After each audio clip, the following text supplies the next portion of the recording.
na bana musique liboso na ngai ya ki DJ to ya miki ya Mike attends ça m'a donné ta bibi wana yo banina ozali peut-être obeta na boîte maintenant osali non na combo de la boîte tu peux lui demander à l'époque na combo de la boîte boy. En fait, je travaillais dans la boîte à Mikete. À l'époque, où tu est-ce que c'est là? Pourquoi Batnio Sobo on a tenu en fait, il y a la polémique. En fait, avec lui, c'est un frère. Ceux qui ont bien dans la, ça rappelle bien dans mon toit. Vous avez un tube monté au Betty et cartonné. Net ba grand frère non sous ba bêta à l'époque ba San Marino tes gars fallait ba comment t'as raconté le lancement il que OK ambassade lancement union sacré dans la stade au bango bazalaka na rapinga monter avec DJ Marula yo zo ba tie ngo wapi aussi longtemps ba aussi longtemps ba vie na yo San Marino bazali aussi longtemps ba na nani Gafra nanga ba est-ce que yuna Marula boy kana te vous allez oh la santé mon kisasa il y bana wala fina ngai mesko pangi utanga ko mo bona ndi wa vite est-ce que lelo so ino si bien bino anniversaire nanga na pour ça DJ T-Boy na yo beta est-ce que beta je pense pas la limite est comment na habiter excusez-moi mais la limite est comment peut attendre maintenant peut vous arrêter na 4 parce que il a déjà ses proches ça va dire Joy Baby na bango.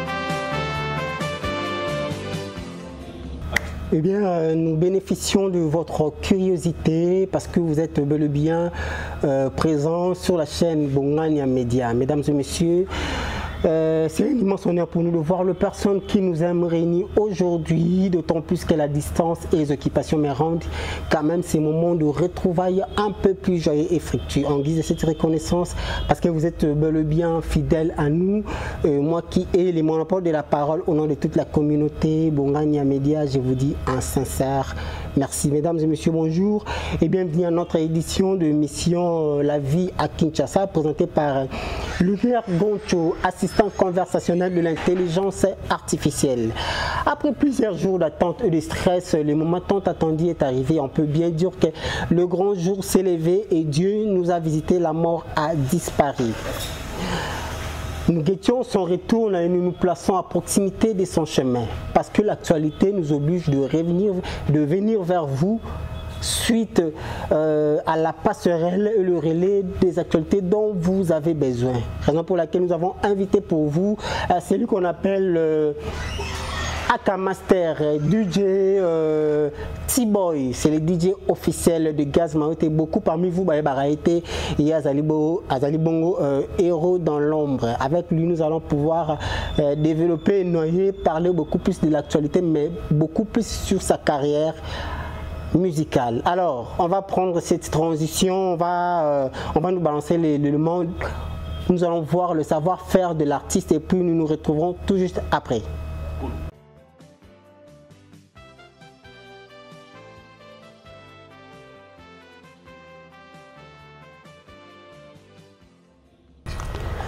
Merci beaucoup notre réalisateur Shadrach Kinsala, notre réalisateur hyper performant. Voilà, nous sommes de retour sur ce plateau avec mon invité, Donaye Ezapenzali Solo. Ezapenzali Solo, on m'a un peu expliqué biso parcours naye ni les simba ni simba te pour le lobe na ba bordi na ba vérité faisala. Il s'appelle DJ T-Boy. T-Boy. Bonjour. Bonjour. Ah, T-Boy. Yo abi mikolo yo. Potelo pamba. Pepo keyo zongo. Hello pamba te do bunda nzambo sala. Na moi savoir faire un PC biso yango tous un peu sollicité et puis tous à la paix moi aimer. Parce qu'on habite à aimer tout le cancolo pamba. Donc faut le tara moi ya j'ai aimé, plutôt mais quand cause moi aimer. Moi aimer. Ouais. Alors DJ T-Boy, lelo oza on peut dire que oza préféré, il y a Gaz Maote, vous avez DJ officiel là, partout Gaz Maote place à Okende. Il faut là, s'il faut avoir deux personnes, il faut là, Alors, mais quand on a du solo à parcours, na Gez Mawete za ki ndeni pour lelo beaucoup tana lelo okoma penza okomi penza préféré na ye partout Gez Mawete okende DJ T-Boy yo fozala. Donc en fait Toza va préférer parce que je suis pas seul. Oui mais tout le belé mais tout le belé yo nan. Je suis parmi ses préférés en fait. OK, voilà. Je suis parmi ses préférés parce que Toza est team en Moroté et puis côté le bien que non soit que deux non. Il y a Isabelle Moussous que non et c'est là-bas que peut-être il y en a deux managers on a zaté. On a zara c'est peut-être ça playback soit live. Ben justement, on a le sens que ceux qui a kende ko beta s'il faut personne. Il faut ça là. S'il faut même Mamoutou Moko, il faut ça là. Il faut ça là. Na sens wana. Mais na carte peut-être au kende ko signer contrat wana ba manager. Ouais, voilà, mais s'il faut prestation T-Boy, il faut là. Bon, en fait, moi et Gez, on s'est connus il y a longtemps. Ok. Grâce à Yama Sananga, on va s'arrêter à Canada, on a ma belle et Mani Molundo. Emmanuel Sarama Sananga Fak. Un chicken n'a pas ici. Avec des gens à l'époque là, je travaillais dans une boîte dans ma tongue WhatsApp. Dans ma tongue à l'époque, c'est 2015, si je ne me trompe pas, 14 comme ça. Ça fait longtemps vraiment, si je ne me rappelle pas l'année, mais c'est longtemps qu'on a travaillé ici à l'époque. Avec G1, G2 comme ça.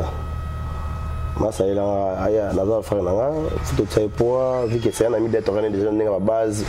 Je suis là, quand on a fait moi, ça que ça a la boîte modèle, et puis renommé dans la bakine.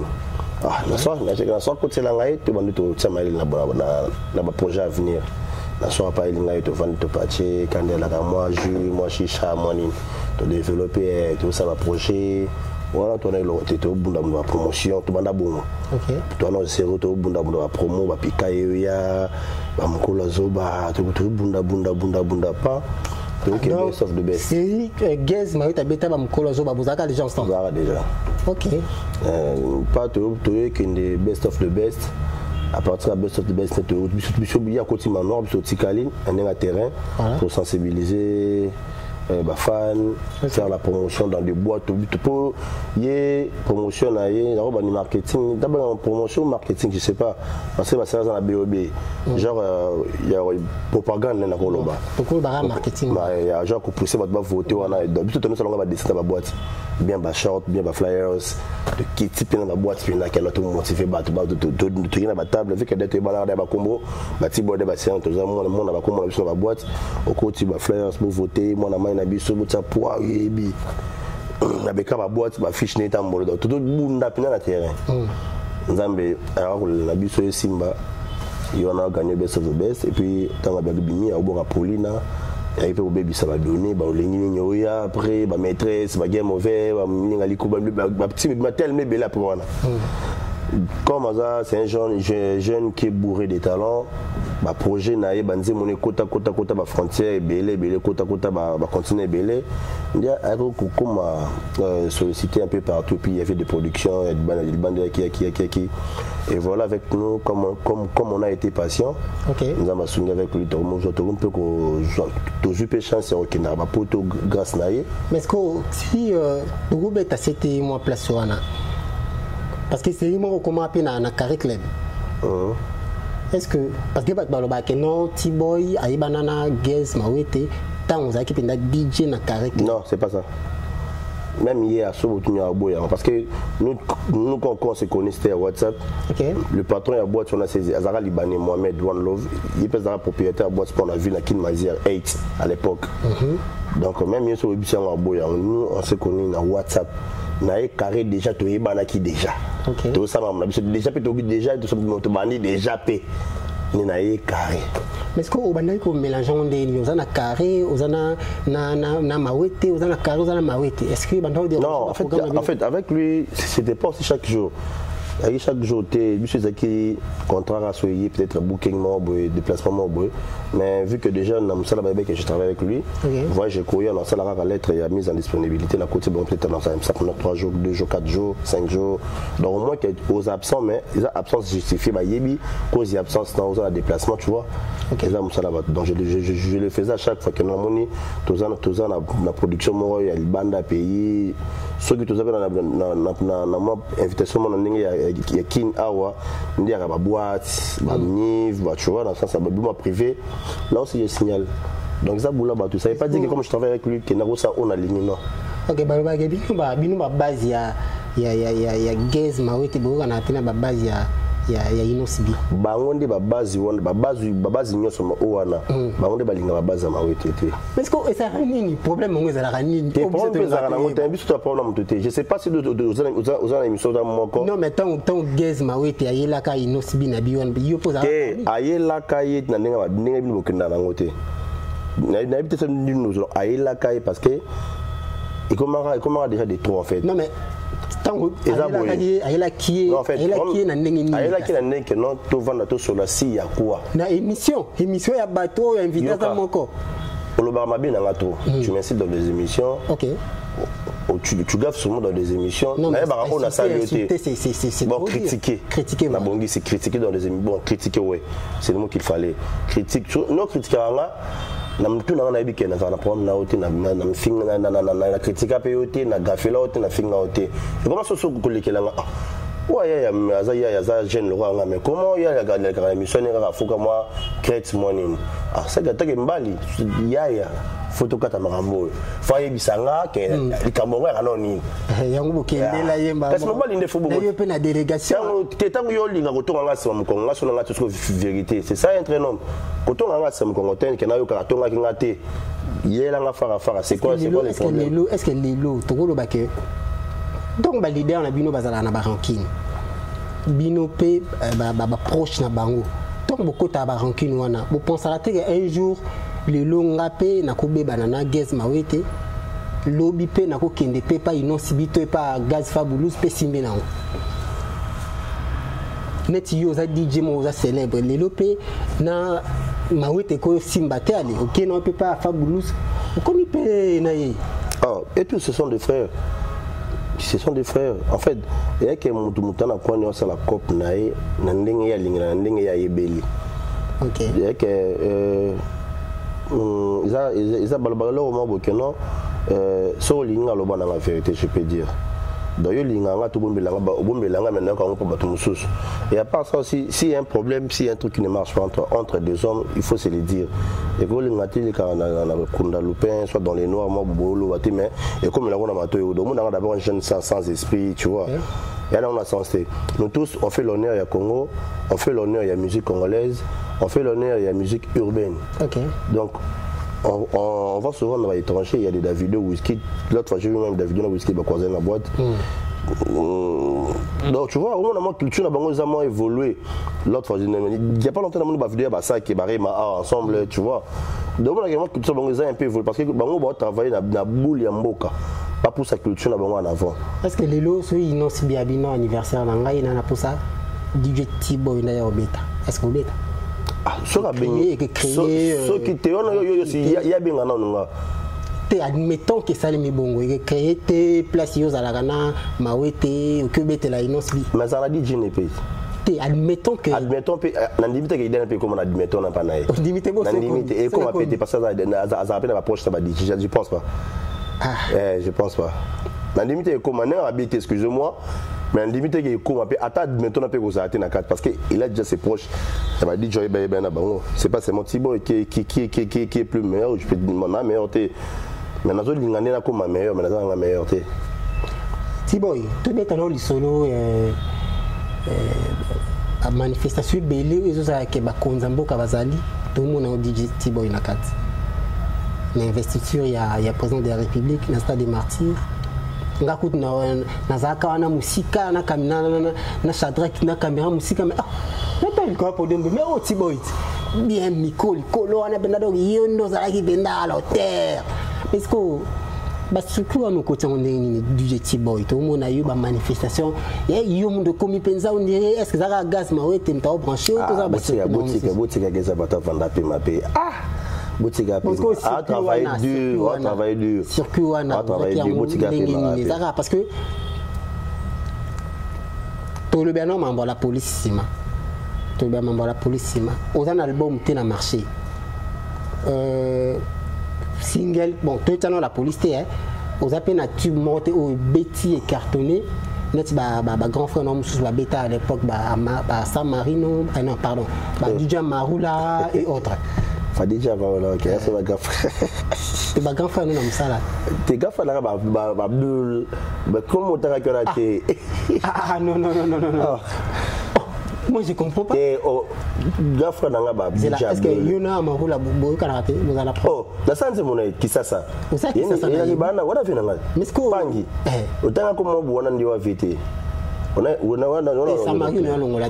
Samarino déjà kana tena gaz. Na rosalo déjà liste Malembe nanu Malembe. Bon, tu beta masola Tiboy. Tu beta masola Tiboy. OK, c'est mieux d'ailleurs. Circuit wana ngangina yeba nanu zoki ondeli parce que ba veno pe ba beta luka ba circuit wana mais ba zo ngoto. Non, mais j'étais pas seul, j'étais avec DJ Touch, j'étais avec DJ. Oh il y a nini, il y a comment je peux dire. Il y a seulement présent. Naki nga monté. Bodaki je crois 2 ou 3. Ouais, tu nga une même de beaucoup plus DJ Touch, les DJ Touch, il y avait DJ Whitey que je lui salue, m'a dit DJ Touch aussi, Zombie et puis il y avait Tombé l'ami. OK. Ouais, c'était un peu ça. Bon. DJ T-Boy. Il y a lancement OK ambassade. Lancement union sacrée aux arena stade au bango to bazalaka. Na rapinga monté avec DJ Marula. Parce qu'on va prendre nanga des années baké. Ils ont bâti en wapi. Aussi longtemps aussi longtemps ba vie na yo San Marino bazali. Aussi longtemps ba nanga nani.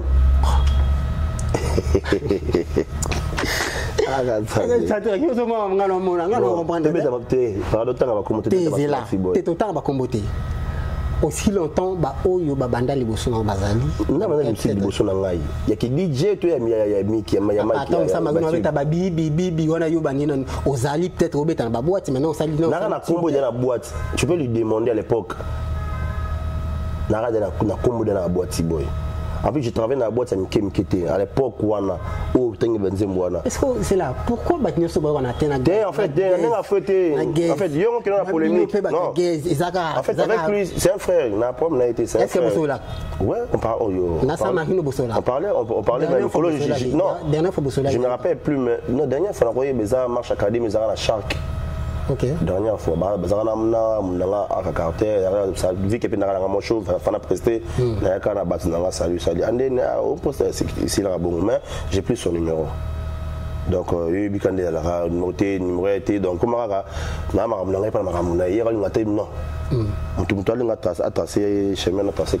donc j'ai plus d'abord que non ceux qui nous a bien bien OK. Na rose a été que non, na bien na yo, maintenant mon nanga bora bien. Parce que bilo artiste ndé bo somba ka dossier. Na sombi dossier nene. De lo kwa za bien tena gezma wete a za pe bien tena yo. Père, na kati yote. En réalité so peut tali yo na so na pété. Bo beba na te bo la moi c'était bino bino basta. Bon, père, mettez ma sur la Tiboy. Bon, mettez ma sur la Tiboy. Finalement to moni type na osalaki na gezma wete featuring na osalaki tobe nga la police. Ouais. C'est-à-dire balancer sur un petit boana comme ça tous on va tout le bilan.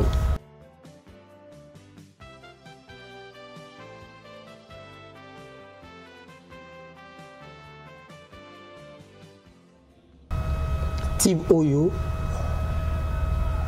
et Betty Kangi Kinshasa tobe nga la police. C'était peut-être pour la première fois au Bétanzé moment qu'on peut cartonner. Ouais, question. Question. Et ça qui peut-être pour la première fois au Bétanzé mort et cartonné. Et là pour la première fois ça la Mona Star à qui a RDC. Le va bien.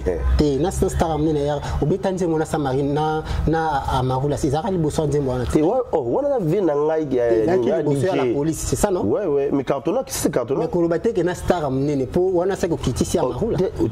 On a vu na ngai. Débat on qui na wana et si maraté. Té yo olobi. Attention à l'émission c'est Kamabé Mobuda.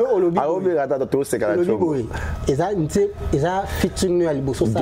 S'il vous plaît, la bandeli. Il y a DJ Marula, DJ T-Boy, nous tous on travaille dans des portes, on travaille dans des écalages, je peux dire. Bon, tout ça dans la boîte. Gay, ce n'est pas un DJ, Gay, c'est un artiste, un musicien urbain. DJ Amarula aussi, c'est un artiste, un musicien urbain. Bon, ok, Thibaut, c'est artiste musicien. J'ai dit ça, Nzembo featuring à Liboso, ça un artiste à Mnene Yamboko. Yamboko, c'est la police avec Giz. Donc, pour nous, on a Mnene. On a eu le bien, on a bien voté. Bon, les évangélistes, c'est là où on a changé en côté. Bon, évangélistes, c'est là où les c'est là où on a le bien, on a le bien voté. Parce qu'on a peine à Mbiaka, on a peine à Katia Pangi. Il y a longtemps qu'on a l'émission, on comprend déjà place Niazali. Ah, le chou dans le club Albumbashi, je le salue. La police est bêtise, est cartonnée, succès, carton plein. Alors, tant que tu as qui va retomber dans le Nzembo, pour le moment, on a battu oh, Tiboy, la police, au bêta, gravement, donc on a dit, ah, dans le moto, il y a des petits blocs qui la chorale à l'époque. On recevait quand on retomber il y a une zembona pour ça on recevait on je savais déjà qu'il y ça m'a résultat déjà parce qu'on a essayé ça dans le challenge TikTok, on a vu que ça allait donner quelque chose, donc normalement j'ai surpris parce que je savais avec qui j'ai travaillé. Ok. Ouais, avec Thibaut d'abord on a 900 personnes. 999 personnes, moi, bon, mais mon tour dans un an, à 1200 personnes. 1200 900, quand je suis à 1200 900, donc, aura été, national, la bêtise, mon ami, ça, Pierre, so ba orana, bon, ok, na y mettre Thibaut. Ça, quand mon la police. Na y mettre Thibaut Mikili. Oui, que gaz m'a été un poteau. Tout ça là, quand j'ai mon la police, tout le monde gaz m'a été yemba ou yomoko. Non, yemba. Na succès aux oies qui. Non, yemba. Oyemba na oyemba déjà etara engeza na succès za kiana te comment engeza na succès wana oh succès wana pour ça na maroula ce que za succès wana te pona ni non en fait à maroula d'abord faut que ezaki production na bien biso mokote toi qui na producteur qui était derrière les tubes en fait et qui somo na nzembo batia logo mo obona na les jeunes prod tu vois et qui na mwana tibona et que notre biso tout ça dirigé par un label, par une production. D'ailleurs, bisoté. Le producteur qui Thibaut, il faut mettre en Maroula. Qui Thibaut qui pas Maroula TV, bon, si quoi promotion, tout le bagage qui problème la binoté, il y a maison de label, ouais. Parce que la police, il connaît biso de sangé la qui a une force na bino na ba sixty na biso ba boîte on a pas butu. Alors, pour la Gaz Mawete, même rang que Tidiane Mario. Na cadre que bango star mort bazali kolo. Gaz Mawete a star ya ya makasi Tidiane Mario de l'autre côté a star ya likolo makasi. Finalement, on a la troisième featuring na yo na Tidiane Mario. On se pose des questions, qu'est-ce qui n'a pas marché? Parce que ils ont même succès, ils ont à la hauteur na la police au sein qui na Gaz Mawete. Non, le colo. Pardon, ils ont cette question là. Ils ont chanson ya Yomoko. Ndé au sali featuring na Tidiane Mario. Ozo landela yango te, ozo sala yango promotion te, ou soit ozo la sous Gaz Mawete au sala promotion. Wana mto le bien aussi ko. So ta la TV bien, mongo bangel ko. Est-ce que tu as un micro baladeur tout na ba ya mikem ke so ba bi le colo le boko. Yemba ta yango. C'est ça, tu be ngala police te. Mais yemba yango ka parce que promotion le colo, je peux te dire et ça il m'a kitoko. Et ça m'a sonné 15 chaînes. Ça fait combien de temps? 15 chaînes à TNT. Décembre 2 mois déjà je peux dire. Est-ce que le colo boko est déjà concerné? Les gens ont booking, il y a un concert, il y a un concert, il y a un concert, la showcase, voilà. Showcase, oui. Les gens ont déjà de moi, je dois voir dans mon Instagram, dans ma fiche parce que nous on répète plus Instagram, bon, on a battu, mais déjà, déjà. Il n'y a pas longtemps ici à Souk, la qui est nouveau. Oui, je mixé puis à la fin j'ai fait le playback de ma chanson. Il n'y a pas longtemps, c'était le 17, le 12 février, si je ne me trompe pas. Mais finalement, au Taléli, au sur la plateforme, sur Internet, c'est évolution. Est-ce que maintenant, j'ai géré combien de vues déjà? Là, je dois voir encore. Parce que l'autre fois, je me dit 15 cap bon, mais je ne sais pas comment, parce qu'à chaque fois, tant toujours pour corriger post, cliquer, ça donne aussi quelque chose. Alors, prochain featuring, tu penses chanter avec qui? Non, tout on a battu, mais on peut s'arrêter lengi. On peut s'arrêter. Bon, ok, tu penses seul. Au béton yomoko. Eh, yom t'as risque. Risque par rapport. Netidel Mario te simbité. Risque par. Simbaka oye ba obeta na ora ya gaz Mario. Et Simba yo bien simbité. Ah mon. Oh comme c'est Simba, bien simbité. Yo bien simbité, simbité, yo bien simbité, oh simbité. Ozala boule simbité wana ngalinga bongonde. En fait ngalinga défi fort. Te ngalo. Ngala mta terrain. Na biboy. La journée je dors, la nuit je sors. Et si comme tel t'es. Mais la police c'était ça qui. Là tu es d'accord. Oh résultat. Et Betty. Et Betty mais en fait promotion nzimbo ke na ndenge yongo ke na ngote wana. Oyebi nzimbo beta mikolo kasongo e gaso. Kota YouTube ta na nzimbo wana. Na tenga bika kota na YouTube ta nzimbo na apa wana kota nzimbo ya ko tala jo sa pera sa nzimbo na azu ba million na kimukolo. Yomba ganene simbete simna kimukolo. Non mais voilà boutonné déjà clip non? Ouais. Il y a le colo. Déjà ça m'a le clip ça m'a pote ça m'a quitté ça m'a apparu. Mais si quoi prochain tu besoin obi obeta yomoko. Mais ka force en fait non mais quand tu penses ça de banzemba bachanga moi à l'époque. Ça la tomema tout en tout ma. Nini na ngate na ngabongo. Ba o ça à l'époque wana. Isa mais c'était seul en fait. À l'époque, quand tu as travaillé seul à l'époque, moment où il y a une force à ma casse des réalités. Maintenant tu as maintenant dans les games. Est-ce que l'émission ni au bando de soka ou baïbaka? Tout se comprend. Tout se comprend. Réalité, on peut pas nous faire flèche à l'air et tout ça, vraiment réciprocité. Nous allons savoir l'émission car la vue n'a vu la chaîne, nous allons savoir musico. Na TV. Na TV on a fait YouTube, na TV on a ibakao. Na TV on a ibakao. Kaba ta famille nga. Merci. Na ba yo eba nga ina ba tomoko. Na ibongo pourquoi parce que on a gagné tant maramozo qui bosso mamto change ka. Mais est-ce qu'à l'époque ton salaire banzimo nga na eba ngote. O eba ngo po eba. Ah mon cher. O eba ngo po eba nga. Bon, on ne peut pas seulement rester sur ça. Finalement aux stars on peut le reconnaître aux stars. Et puis ça, vous voyagez le 20 déjà. Non, mais je voyage, à l'époque, il y a à l'époque, on reconnaît tout ce qui est DJ T-Boy pour voir, quand on multiplie les efforts, voilà. C'est pour tous les résultats après. C'est pas que non, non. Non, c'est que je sais de toi et que DJ T-Boy, depuis très longtemps, on s'est connu, tu es un jeune courageux. Et tu n'as pas peur d'affronter. Bon, merci, là c'est ça, moi j'affronte. Là c'est vrai, tu n'as pas peur d'affronter. Et même les lots de Zaboué, ce sont des efforts personnels au salle pour qu'on m'aboué. Là, moi je le reconnais. Alors, oublie déjà prochain type de la comment on a évité, mais aussi opposé au comprendre les hindous ça. Ah, ouais, excusez-moi, na profité pe na passé message déjà hindous ça série na biso hindous c'est dans la TV, dans YouTube. Donc, na compte na chaîne YouTube à Gizma, où tu commis série Ndousa Brota, la série disponible. Et puis voilà série Nzembo Boyoka Lokolo, Antana Bachu besoin de vous découvrir après. Est-ce que vous allez en même temps battre théâtre, artistes et musiciens? Nous sommes des artistes.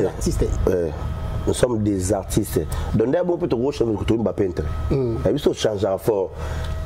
Toi il y a une douce ona. Ngati boy na artiste na beta musique na simba pe miko na sala battu. Pour voir que dans la focaliser la musique dynamique c'était Gez na bonga yembaka ape.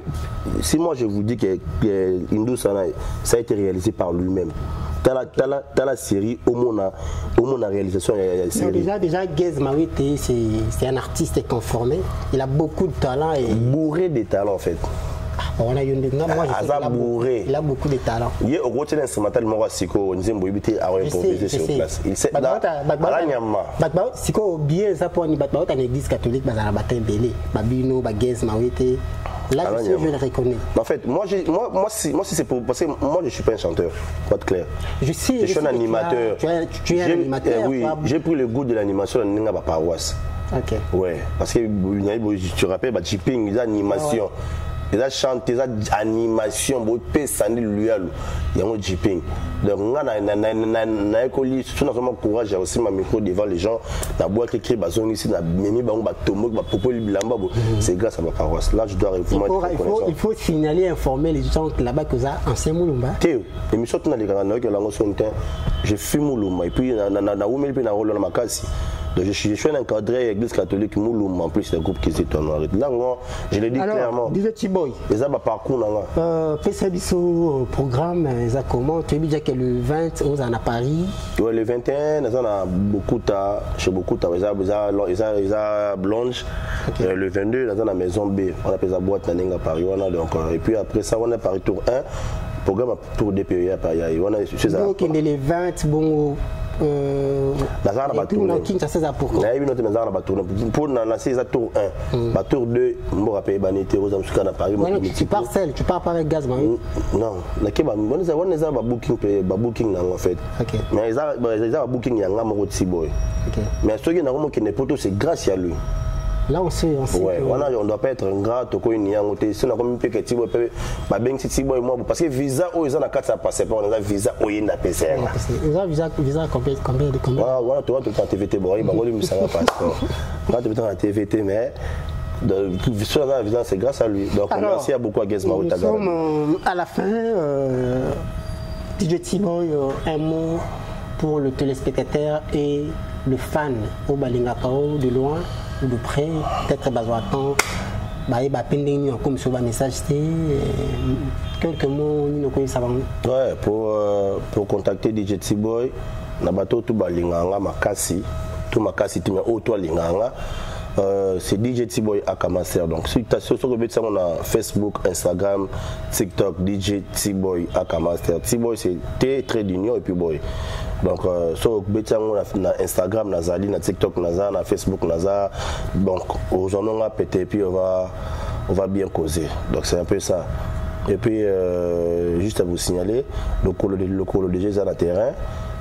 Continuer à consommer en abino donc tout ça là on va prendre abino et puis à part ça série Nabiso Indousa et ça déjà na YouTube suppose des belé et puis épisode me suis déjà d'après toujours on a beaucoup consommé dans le premier épisode et puis tout boire deuxième donc non mon réalisation déjà est donc impeccable donc il y a pas à dire quand de balobaka il doit y a rien à dire.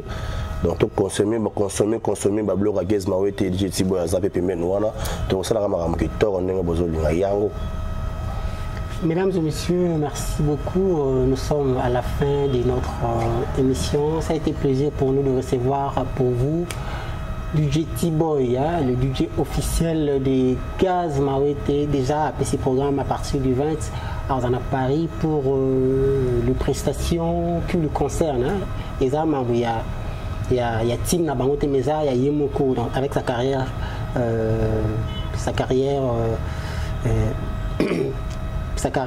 personnelle.